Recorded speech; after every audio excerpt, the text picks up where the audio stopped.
The throne hall of the Gorath Empire was built to make visitors feel small. Its tall silver pillars stretched so high that even starships could have fit inside. The walls were covered in glowing banners of victory, each showing the battles the Gorath had won over countless alien races. The soldiers who guarded the throne were tall, armored, and carried heavy weapons that looked far too large for a human hand. And at the very center sat the Empress. Karina was young, not yet in her second cycle of rule, but her eyes carried the cold confidence of someone who believed she was born to command. She was small in size compared to her warriors, but her presence filled the hall.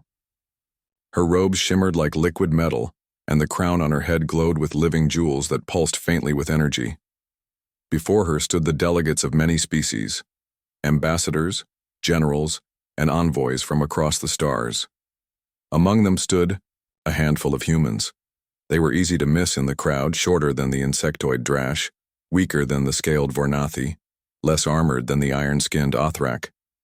The Empress looked at them with open disdain. "Humanity," she said, her voice echoing across the chamber.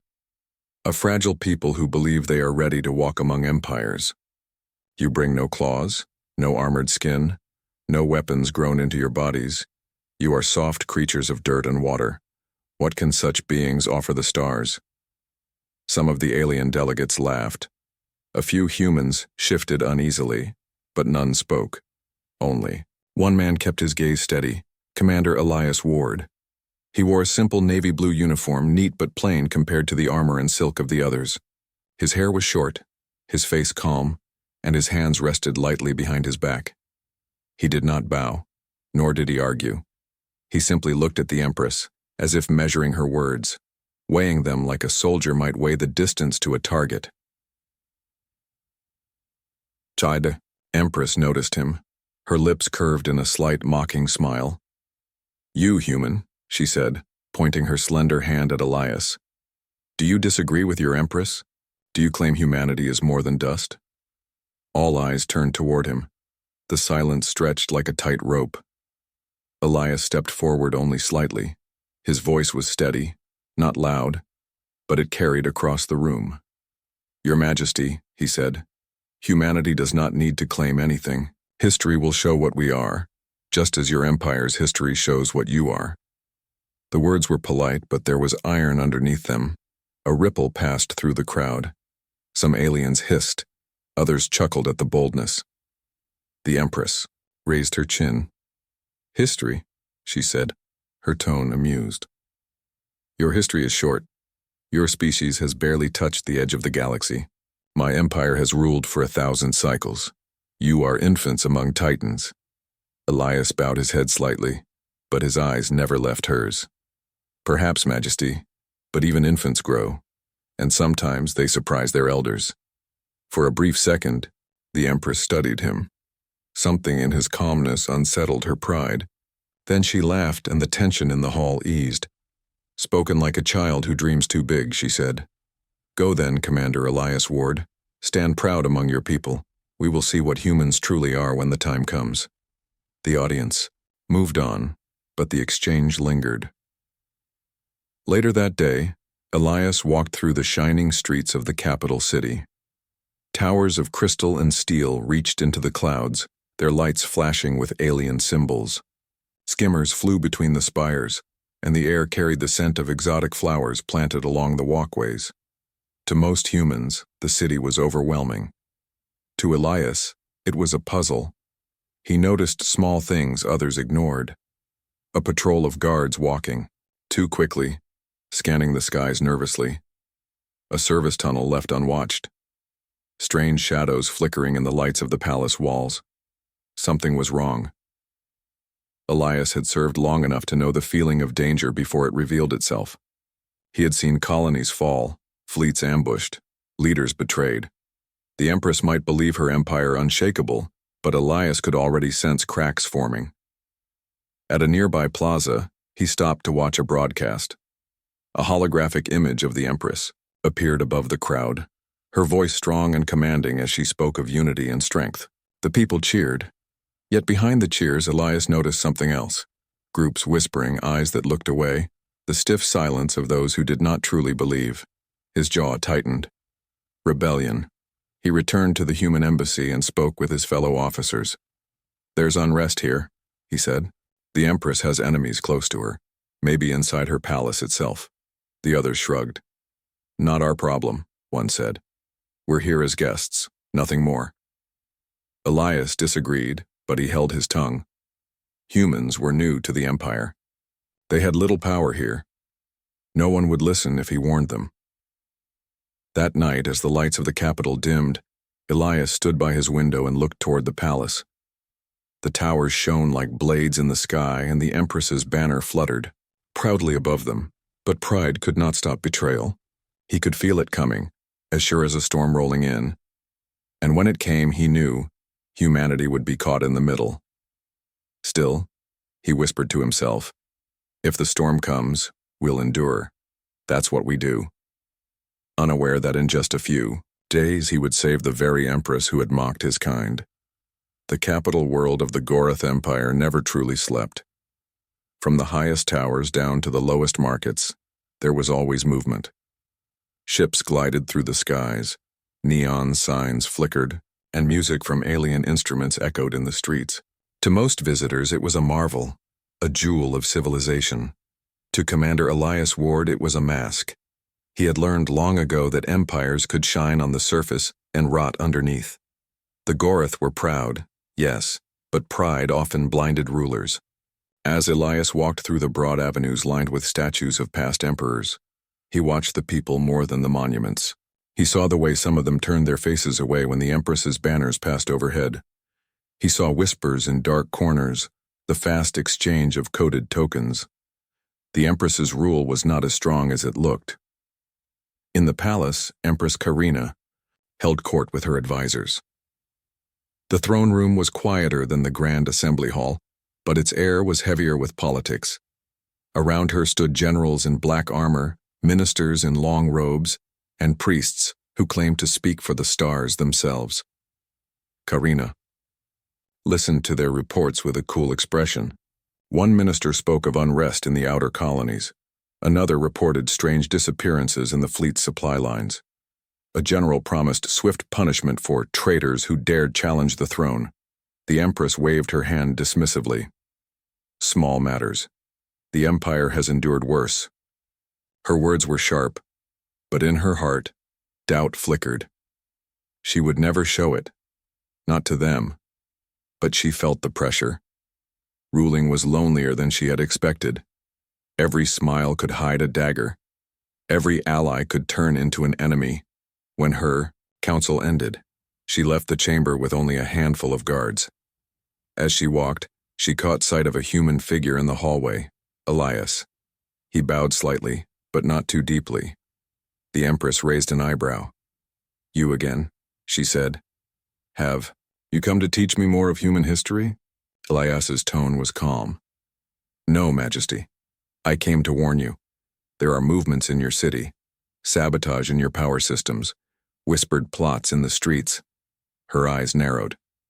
"You think I do not already know this?" "I think," Elias said carefully, "that those closest to you may not be as loyal as you believe." The Empress stopped walking. Her guards stiffened, but she silenced them with a raised hand. For a moment she stared at the human, small compared to her armored warriors, unarmed, unarmored, yet speaking with such certainty. "You speak boldly," she said at last. "Why should I believe you?" Elias met her gaze steadily.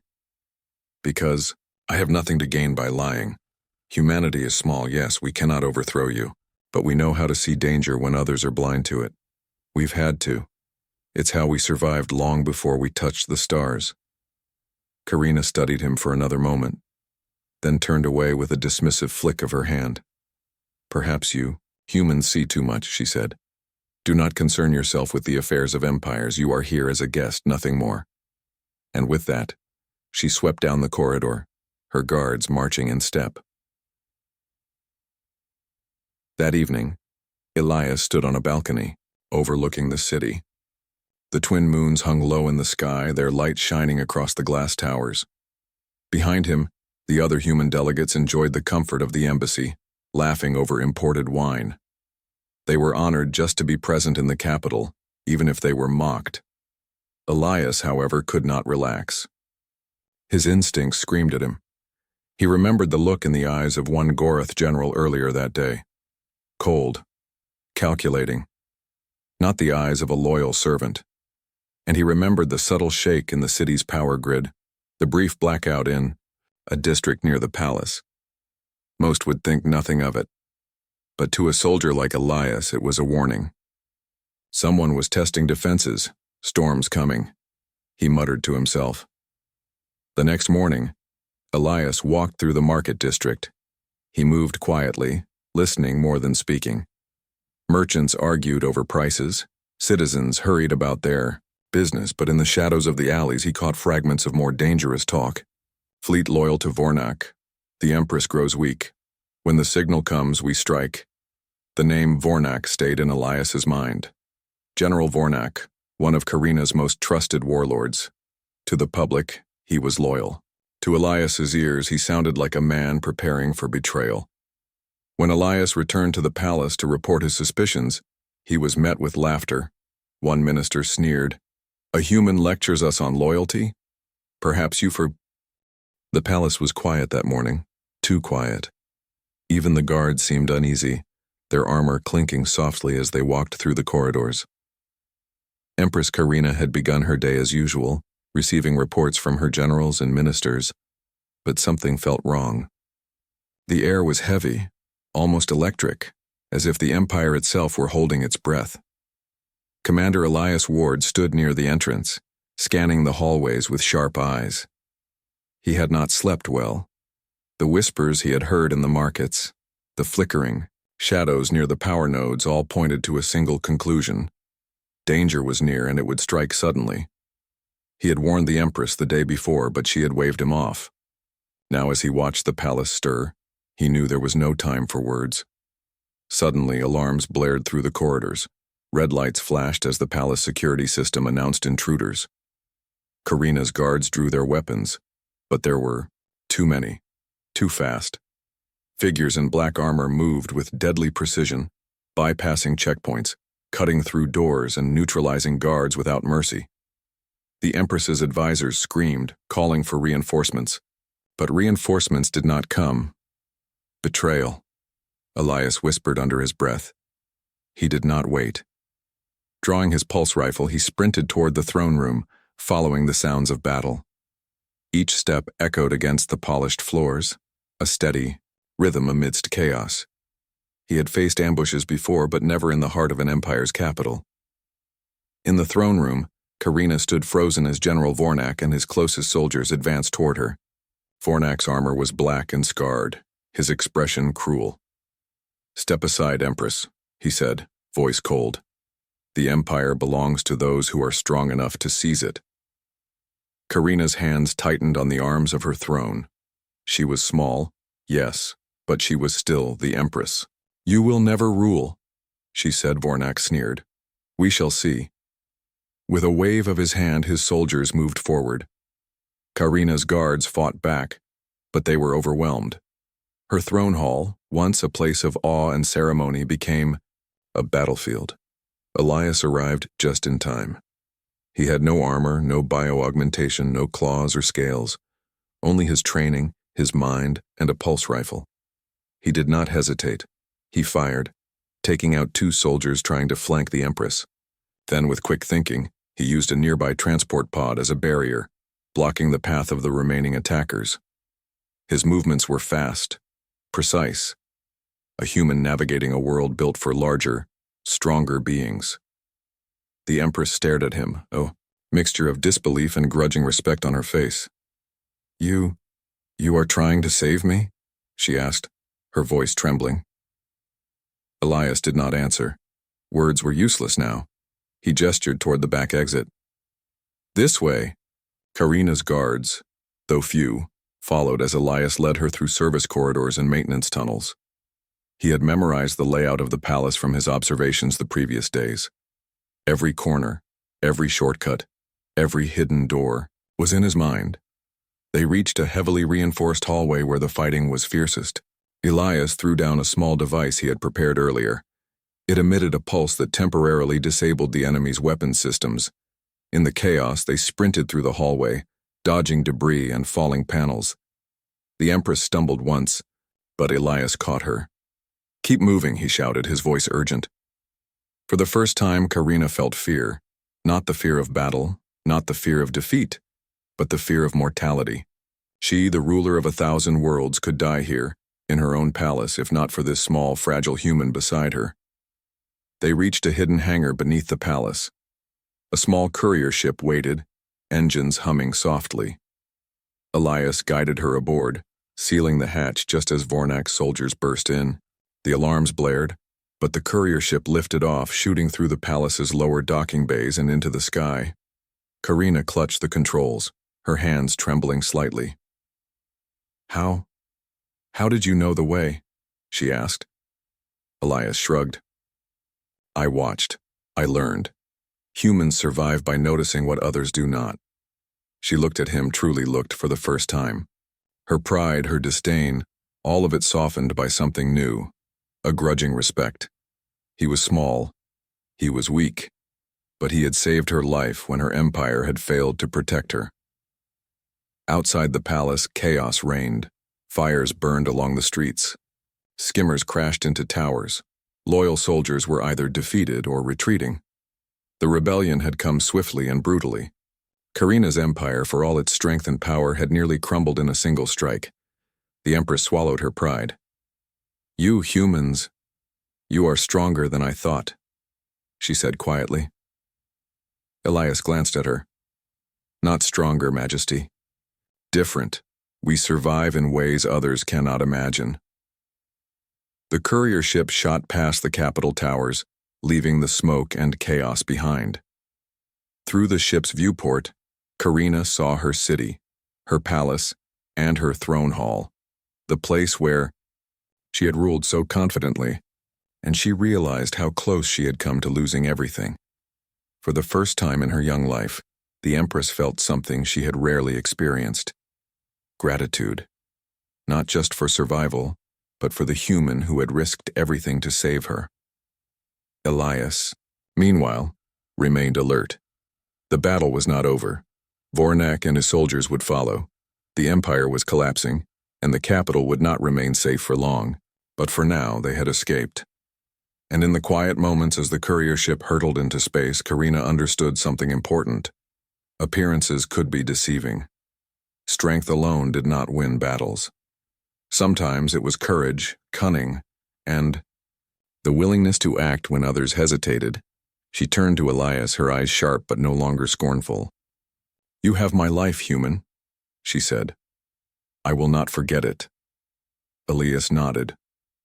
"I did what anyone would do. But if we survive this, you will see what humanity is truly capable of." And as the stars stretched out before them, Karina realized that a small, fragile human had changed her view of the galaxy, and perhaps the future of her empire. The courier ship trembled as it left the atmosphere of the capital world. Flames and smoke still rose from the city, tiny against the vastness of space. Inside, Empress Karina gripped the seat armrests, her small frame tense. Her mind raced, trying to comprehend the betrayal that had struck her so suddenly. Beside her, Commander Elias Ward remained calm, checking the ship's systems, adjusting trajectories, and monitoring the communications array. He had little time to explain, but every movement was precise and purposeful. The human's quiet confidence seemed impossible to match the chaos surrounding them. Karina's pride rebelled at first. She had ruled empires, commanded fleets, and struck fear into star systems. And yet here she was, a ruler without guards, dependent on the skill of a fragile human. "Can we outrun them?" Karina asked, her voice sharp, despite the tremor beneath it. Elias glanced at the main viewport where streaks of light indicated the pursuit ships of General Vornak's forces. "We can't outrun all of them," he said honestly, "but we can outsmart them." The Empress frowned. "Outsmart? You mean humans think faster than the strongest Gorath?" Elias didn't answer directly, Instead, he began rerouting the ship's energy systems.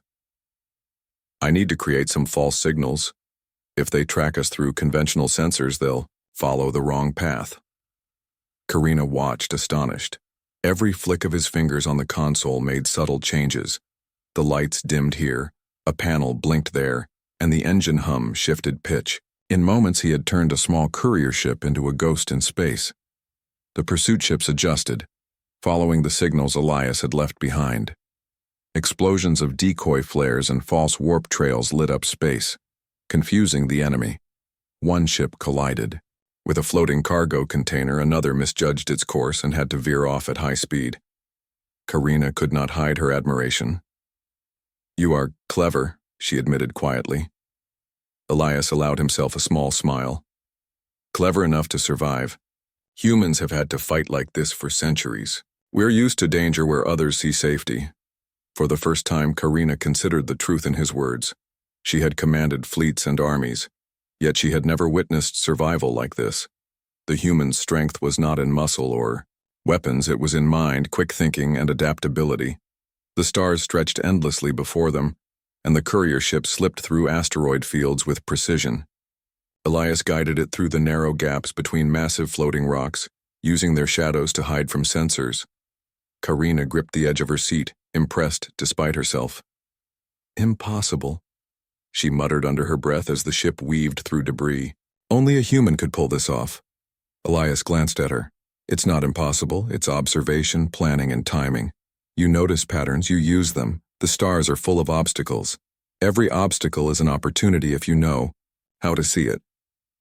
Karina nodded slowly. "Perhaps I have underestimated your species." Hours passed. The Empress tried to rest, but her mind refused. She watched Elias as he worked, making small adjustments, scanning for threats, preparing for contingencies she could not imagine. His calm determination contrasted with the chaos they had fled. It was strange for her to feel both fear and awe. Fear, because her empire's heart had been torn open. Awe, because this small unarmored human was saving her life in ways she could not. At one point, Elias paused, leaning back slightly as he studied the star charts. "We'll need a safe place to land," he said. "Somewhere they won't expect us. Somewhere they can't track us easily." Karina raised an eyebrow. "You mean a hidden colony? Or a place humans know?" Elias shook his head. "Somewhere in the unclaimed sector." The hidden asteroid base was nothing more than a cave hollowed out by ancient miners, long abandoned and forgotten by the galaxy. Karina stepped out of the courier ship, her small hands gripping the railing, her eyes scanning the dark expanse. The jagged rocks around them cast sharp shadows in the dim lights of the ship, and the silence was almost complete, broken only by the hum of the ship's engines and the soft wind of the vacuum tunnels outside. Elias Ward landed beside her, calm, as always. "This will keep us hidden," he said. "Vornak will search the main routes, but he won't think to check this sector." The Empress's pride struggled against the situation. Her empire had ruled hundreds of systems, yet here she was, taking refuge in a cave because of a human's plan. She clenched her jaw but did not argue. The facts were clear. The human strategy worked. Inside the asteroid base, they found sparse equipment left by the old miners. Elias immediately began scanning for usable materials: energy cells, portable weapons, navigational controls. Karina watched as he worked, impressed by his resourcefulness. Every tool, every scrap of metal became part of a plan. "We need to strike back," Elias said. "We can't just hide forever. Vornak's fleet will regroup. The capital will be under his control soon." Karina nodded. She could feel her pride returning, mixed with something she had not expected. "Trust." She looked at Elias and asked, "What is your plan, human?" Elias's eyes gleamed with focus. "We fight smart. Not with brute force, but with strategy. We'll use the elements around us, the terrain, the stars. We'll make Vornak underestimate us, that's the human way." Over the next hours, Elias worked with a few loyal Gorath soldiers who had defected to their side. They rigged the asteroid base with hidden turrets, energy traps, and decoy signals. Every move was designed to confuse and mislead. Karina studied him carefully, fascinated. She had commanded fleets before, yet the human's ability to think several steps ahead surpassed many generals she had known. Humans are different, she murmured to herself. Not strong in body, but strong in mind. Clever in ways we cannot imagine. Elias glanced up at her. Strength isn't just physical majesty. It's knowing what others overlook, using it, and never giving up. Karina nodded slowly. She could feel her view of humanity shifting. She had once mocked them as fragile, weak, and unworthy. Now she saw courage, intellect, and creativity. As night fell across the asteroid field, sensors picked up movement. Vornak's scouts had arrived, probing the area. Elias remained calm. They will think we are still fleeing. They won't expect resistance from such a small base. Karina clenched her fists. And when they strike? Elias smiled slightly.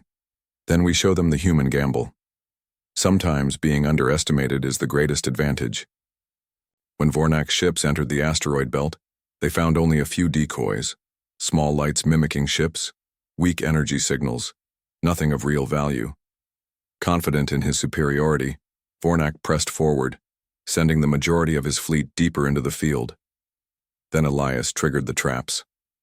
Hidden turrets rose from the asteroid surfaces, firing precision blasts that disabled engines and communications. Energy pulses created false gravity waves, sending ships spinning into the rocky terrain. The fleet had entered a maze it did not understand. Karina watched in awe. Incredible, she whispered. A human can turn the stars themselves into a weapon. Elias nodded. We don't need more ships. We just need to think differently. The battle continued and Vornak's frustration grew. His ships collided with asteroids, lost contact with one another, and were forced to retreat. Elias's small base had achieved what a full fleet might have failed to do. It had stopped the rebel forces from advancing and protected the Empress. Karina felt a surge of respect and gratitude. Without you, she said quietly, I would be lost. Humanity is more than I thought. Elias's expression remained steady. We survive, Majesty. That is what humans do. We fight when others hesitate. We adapt when others falter. And sometimes we save the impossible. For the first time, the Empress did not feel small in front of him. She felt inspired. The human had changed her understanding of power, of strength, of survival. She had ruled with armies and fleets. But now she realized intellect, courage, and creativity could achieve what brute force could not. As the asteroid field settled into silence, Elias began planning the next moves. Vornak will regroup, he said. He will strike again, maybe harder, maybe smarter. We must anticipate him, be ready before he acts. Karina studied him. And what if we fail? Elias shrugged. We adapt again. Humans never stop. We survive because we refuse to give up. That is how we won the first battle, and it is how we will win the next. The Empress felt a strange mix of pride and humility. She had ruled the galaxy, and yet here she was, learning survival and strategy from a human. She realized something important. Humans were not beneath her. They were allies of a kind she had never respected before. You have my loyalty, she said finally, her voice firm, and perhaps my admiration. The galaxy is larger than I thought, and humans are far more capable than I gave them credit for. Elias nodded silently, continuing his preparations. The stars stretched endlessly outside the asteroid base, each one a potential battlefield, each one a reminder that survival depended on more than strength. And in that vast, dark expanse, the human gamble had won. The Empress was alive. The rebel fleet delayed, and the galaxy had seen the first proof that humans could fight with mind, courage, and ingenuity beyond what even the most powerful alien could imagine. Karina looked at Elias again. She realized that from now on the galaxy would not underestimate humanity. She, once scornful of their fragility, now recognized their brilliance, their resourcefulness, and their courage. And she knew this was only the beginning. The silence of the hidden asteroid base was broken only by the low hum of the courier ship's engines. Outside, the scattered remains of Vornak's fleet drifted in the asteroid field, disabled and abandoned. Victory was not complete yet.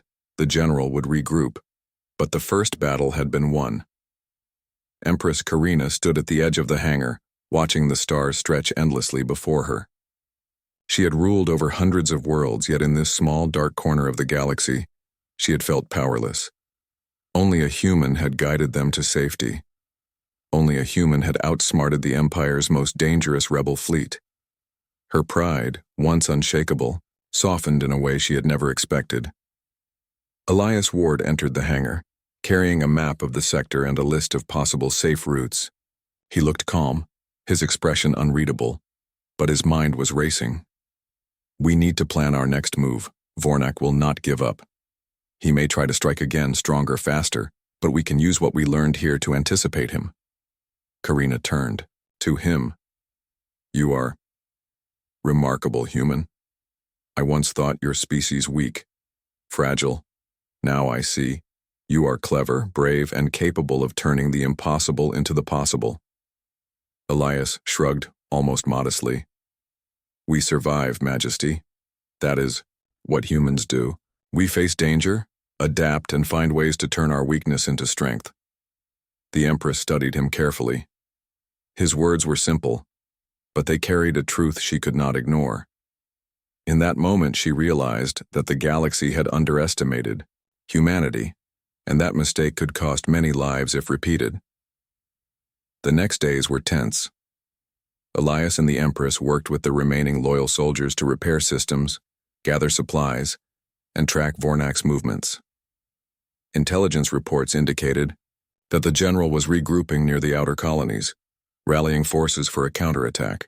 Yet Elias remained calm, analyzing every possible scenario. Vornak believes in strength, Elias explained as he pointed to a holographic map. He will strike with raw force. He does not expect cunning, misdirection, or traps. That is where we gain advantage. Karina nodded.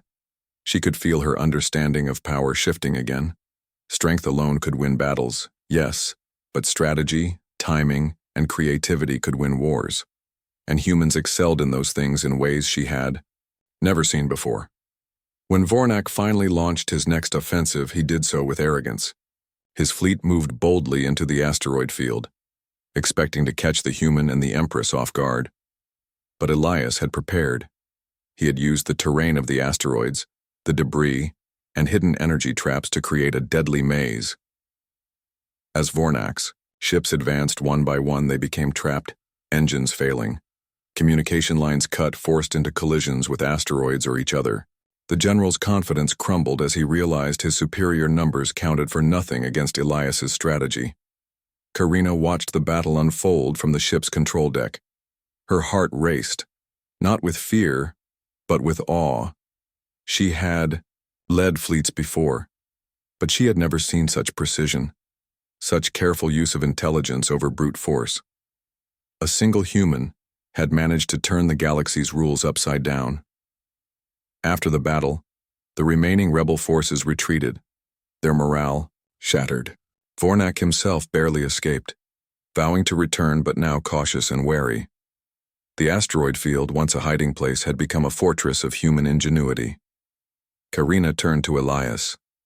I have been humbled, she admitted. I mocked humanity, once thinking your species weak. Now I see. You are strong in ways my empire cannot measure. You have saved my life, my rule, and perhaps the empire itself. Elias smiled slightly. It is what we do, Majesty. Humans survive. We fight when others hesitate, adapt when others fail, and act when others are too pru.